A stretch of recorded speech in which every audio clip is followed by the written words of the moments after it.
Olá pessoal, nós estamos hoje aqui realizando um projeto extremamente importante, Maratona Enem. Maratona Enem é um projeto voltado para você, para que a gente possa compartilhar algumas dicas e que você possa fazer a escolha adequada na universidade que você deseja. Então a Maratona Enem do Unifoa traz hoje para vocês algumas dicas. Meu nome é Luciano Gustavo, sou professor de Biologia e a gente vai trazer algumas temáticas importantes para que você possa refletir e ficar seguro na hora da resolução da sua questão. Um tema que a gente vai falar aqui hoje, a química no processo digestório. Opa, professor Luciano, mas por que você está falando de química se você é professor de biologia? É exatamente essa interação que eu quero fazer hoje. Porque você estudou na sua escola biologia, física e química completamente separado. Quando você vai fazer essa prova do Enem, você encontra ciências da natureza, aonde não tem essa separação, aonde nós trabalhamos física, química de forma conjunta com a biologia.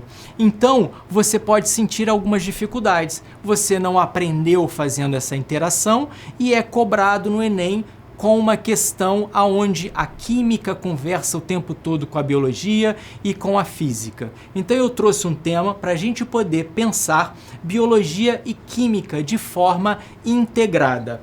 Então o tema de hoje da nossa dica, da nossa aula, é a química no processo digestório. Olha só, sempre falamos um velho ditado, saco vazio não para em pé. Nós sabemos que para a gente poder ter uma qualidade de vida, para a gente poder ter uma saúde, nós precisamos de nutrientes, uma alimentação equilibrada.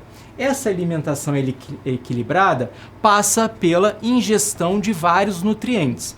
Então, quando a gente observa essa refeição, a gente pode identificar alimentos que são mais abundantes em alguns nutrientes do que em outros. Então a gente pode ver que nessa refeição nós temos uma grande quantidade de proteína, nós temos uma grande quantidade de carboidratos, e também temos lipídios. Então carboidratos, proteínas e lipídios são nutrientes extremamente importantes, assim também como outros, mas esses nutrientes estão diretamente relacionados à geração de energia no nosso corpo. Então nós utilizamos esses nutrientes como fonte de energia para o nosso corpo também.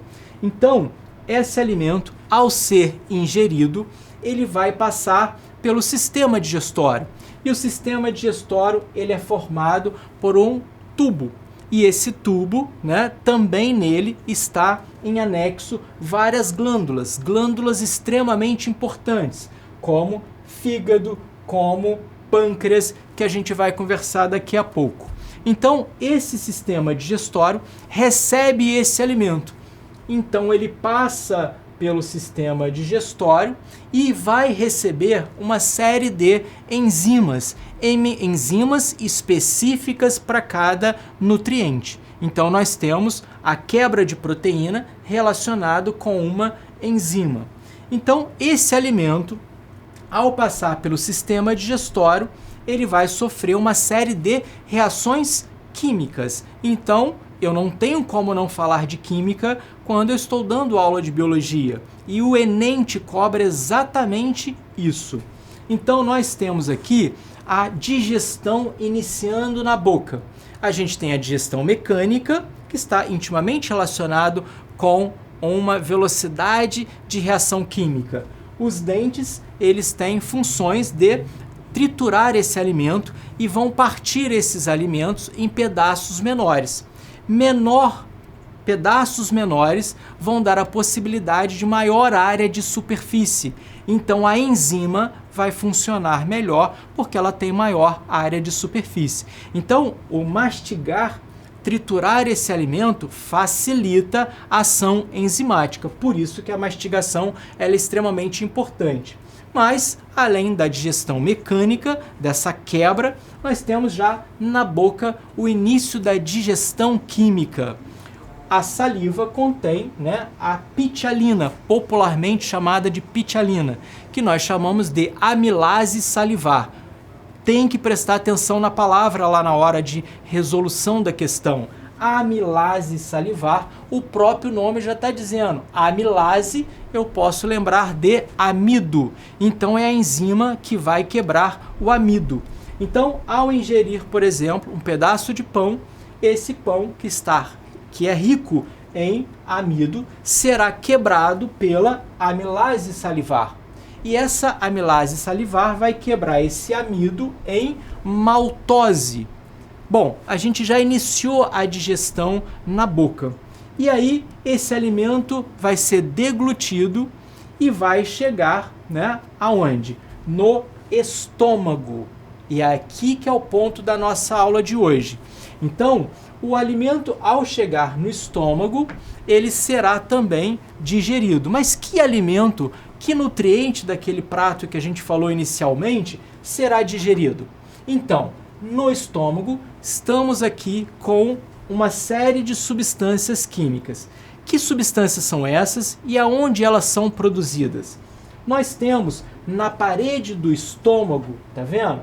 Na parede aqui do estômago, uma estrutura bastante complexa, com células totalmente diferenciadas.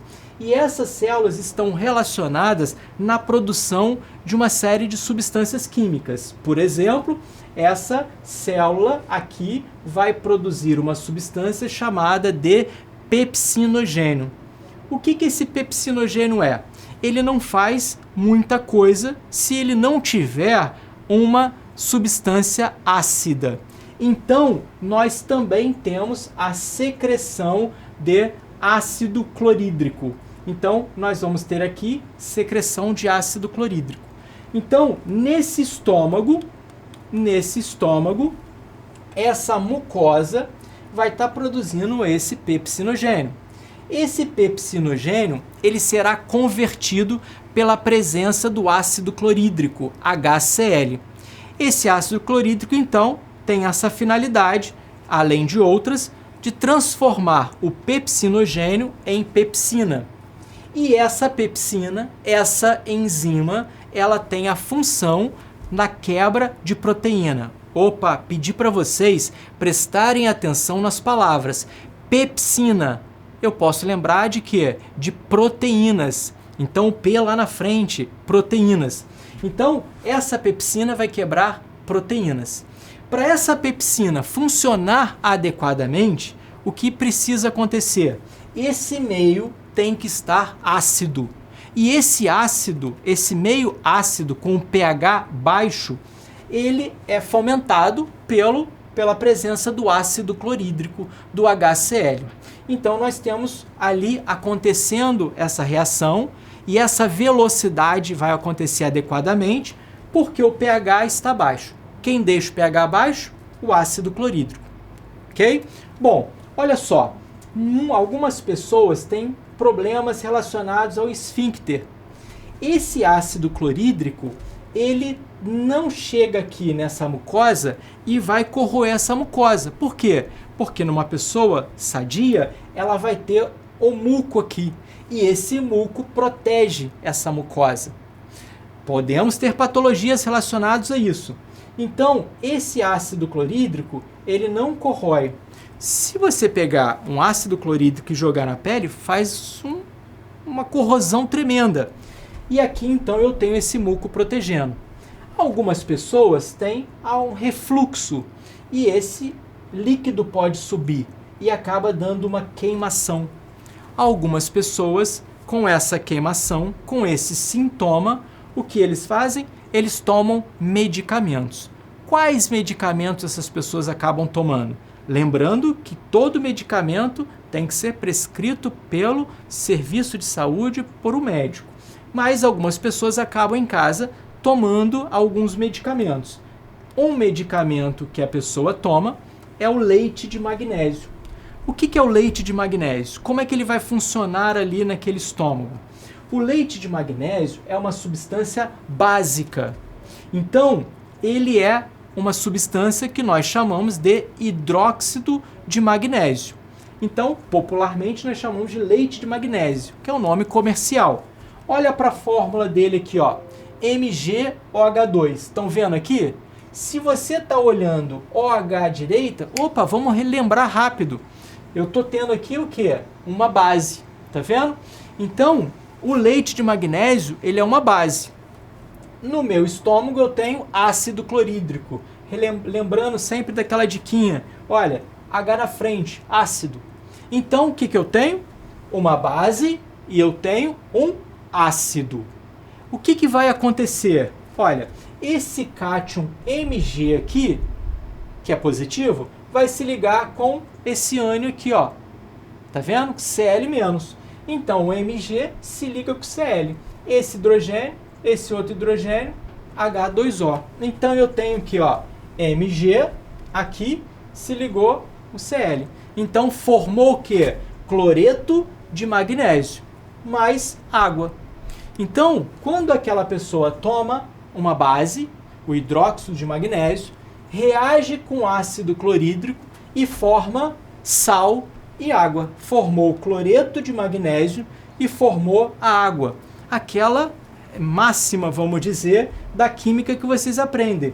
Toda vez que eu reagir um ácido com uma base, eu vou ter um sal e água. Então, ao ingerir uma base, como hidróxido de magnésio, pode ocorrer uma reação chamada de neutralização, que é a neutralização desse ácido. Desse lado aqui, eu tenho agora base, eu tenho ácido? Não. O que eu tenho? Um sal e uma água. Então, a reação de neutralização que vocês estudam em química é uma reação que é realizada ao ingerir, por exemplo, né, uma base para neutralizar esse ácido. Então, nós precisamos ficar atento a essa interação, essa conversa lá no Enem das disciplinas de biologia com química, química com física, tá bom? Então, eu tenho aqui também, né, uma reação de dupla troca, que eu tenho aqui, ó, esse A, tá vendo? Tenho aqui, ó, esse A representando o magnésio e aqui, tá vendo? O D representando o cloro. Então, positivo com negativo. E aqui, esse ligando com esse. Então, eu tenho aqui uma reação química que nós fazemos ao ingerir um produto, no caso, leite de magnésio. Uma substância também que as pessoas tomam, um comprimidinho chamado de hidróxido de alumínio, também tem o mesmo princípio. O hidróxido de alumínio, ele reage com ácido clorídrico e vai também formar o seu sal e a sua água, tá? Bom, olha, muitas questões do Enem também vêm falando sobre isso. Muitas questões interagem pH, que é um conteúdo que vocês estudam também em química, mas que é extremamente importante para a biologia. Então, vamos pensar nessa questão aqui do Enem de 2014. Olha, o próprio texto já te traz informações. Então, você tem que ficar calmo, pensar aqui nos dados que você pode obter desse texto. Olha o que ele já te fala. Protease. Opa, já estou falando de proteína. Tá vendo? É uma protease que vai digerir o quê? Proteínas. O próprio texto já está te falando. Protease digere proteínas. E para que isso aconteça, tem que estar ácido. Poxa, olha as informações mais importantes. Ele já te falou. A protease quebra proteína e no estômago tem que ficar ácido para isso acontecer. Então, se tem que estar ácido, olha lá, pH 9 não é ácido. Para ser ácido tem que ser abaixo de 7. 9. E eu já eliminei 3. Só nessa informação. Fiquei com 2, com pH abaixo de 7. E eu olho para cá, macarrão. Macarrão é proteína? Tem muita proteína? Ou aqui a carne tem muita proteína? Então, vocês precisam ficar tranquilos, calmos e observar os dados que o enunciado pode te oferecer e refletir nas posições das objetivas que você poderá marcar. Então, pessoal, é um conteúdo importante, é um conteúdo que no Enem trabalha de forma integrada, lembrando que nós chamamos de ciências da natureza. Espero que vocês tenham gostado dessa dica. Lembre bastante desse conteúdo sobre pH, reação de neutralização e que vocês possam ter a segurança adequada para fazer aquela opção certíssima e entrar naquela vaga tão desejada. Sucesso para vocês também aí nos vestibulares e no Enem. Um abraço, pessoal!